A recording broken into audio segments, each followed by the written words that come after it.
अब मैं मंच पर आमंत्रित कर रही हूँ नरेश शांडिल्य जी को। वे आएँ और माइक पर मंच की शोभा बढ़ाएं। समृद्ध मंच को प्रणाम करता हूँ और सामने सभी प्रबुद्ध श्रोता बैठे हैं उनको प्रणाम करता हूँ। बहुत ही सुंदर आयोजन वसुधा जी ने यहाँ आयोजित किया है कि 8 बजने को हैं, तब भी काफ़ी संख्या में लोग बैठे हैं। लगभग उतने ही हैं, थोड़े ही कम हुए हैं। और उन्होंने बड़ी चतुराई से ये किया है कि अगर किसी को 8 सम्मान देने हैं तो एक एक करके देने हैं। अगर 8 दे दिए तो वो तो पीछे से निकल जाएगा। तो ये एक चतुराई आयोजक में होनी चाहिए। लेकिन उससे होता है कि जो अतिथि बैठे होते हैं उनको ये लगता है कि भाई अगर इसको बंदे को 8 सम्मान देने थे तो एक जगह खड़े रहता वो और उसको एक एक करके सारी सम्मान दे देते। मतलब अलग अलग फोटो सेशन, 8 फोटो सेशन होते, लेकिन सम्मान सभी तो आने जाने का ये जो समय का खर्चा हुआ है वो बचता। और 1 घंटे पहले ये आराम से समाप्त हो सकता था। मैं आलोचना नहीं कर रहा इस समारोह की, लेकिन एक सुझाव है। तो जो एक बातचीत हुई है मतलब हमारे जो बैठे हुए अतिथि यही सब बात कर रहे थे, तो उन्होंने कही नहीं, मैंने कह दी, बस इतना ही दोष है। तो सारे लोग ना बुक फेयर घूम कर आए हैं। हाँ जी, तो उसकी थकान वो अब मेरे कार्यक्रम में क्यों निकालेंगे? ठीक है ना, मेरा आयोजन तो इंडिपेंडेंट है। चलिए, ये तो सब देखिए थोड़ी चुहलबाजी होनी चाहिए, इसलिए इस कारण मैंने कह दिया।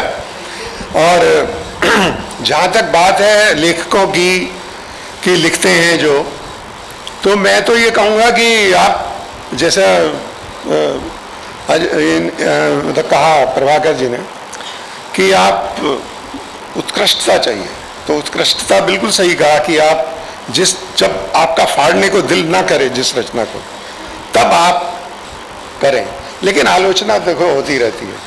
मेरा एक दुआ है कि जो निकला परवाज पर उस पर तनी गुलेल,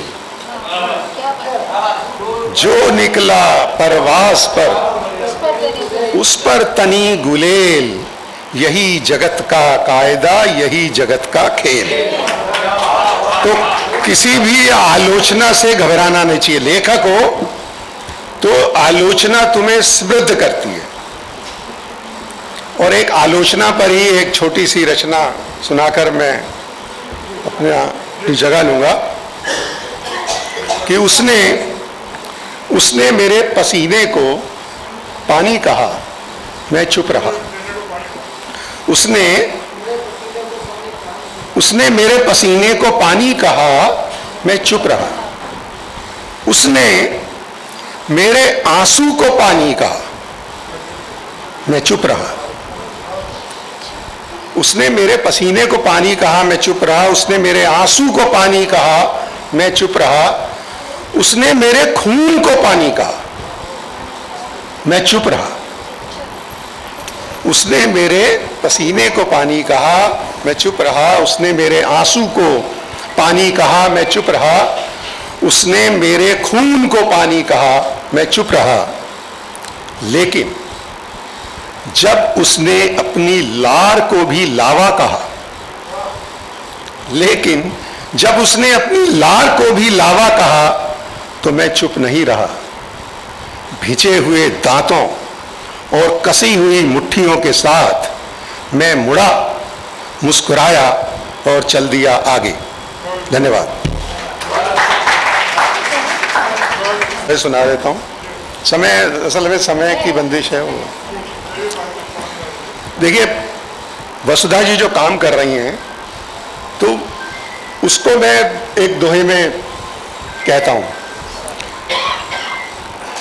कि लौ से कहाँ से, देखिए कोई असम से है, कोई कहीं से, कोई कहीं से, जयपुर से। लौ से लो को जोड़कर लौ को बना मशाल, अब ये सामने जो रूप है वो मशाल का रूप है। लौ से लौ को जोड़कर लौ को बना मशाल, क्या होता है देख फिर अंधियारों का हाल। क्या होता है देख, लौ से लौ को जोड़कर लौ को बना मशाल, क्या होता है देख फिर अंधियारों का हाल। और मैं समझता हूं कि एक लेखक में अगर मैं कहूं तो स्वाभिमान सबसे बड़ी चीज है। और अना की बात आपने भी अपनी गजल में कही, स्वाभिमान नहीं है तो मैं उसको वो अव्वल दर्जे का लेखक नहीं मानता। भाई एक स्वाभिमान होना चाहिए लेखक में। कुछ दोहे सुनाता हूं कि सोने चांदी से मढ़ी रख अपनी ठकुरात।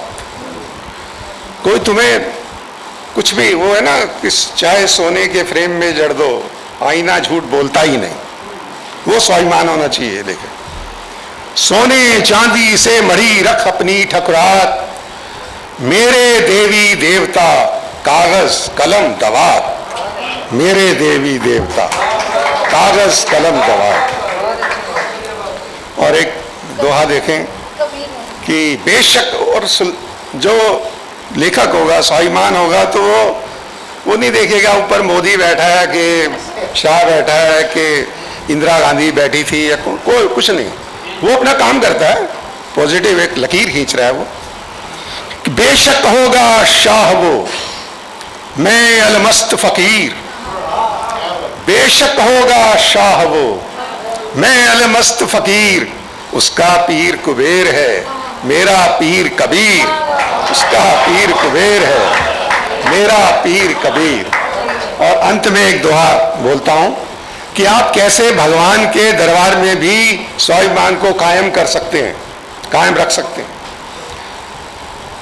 आप भगवान के दरबार में खड़े हैं और कह रहे हैं कवि के रूप में कि जो भी रख इस हाथ पर रख इज्जत के साथ, जो भी रख इस हाथ पर रख इज्जत के साथ, वरना लौटा दे खुदा मुझको खाली हाथ। वरना लौटा दे खुदा मुझको खाली हाथ। धन्यवाद, धन्यवाद।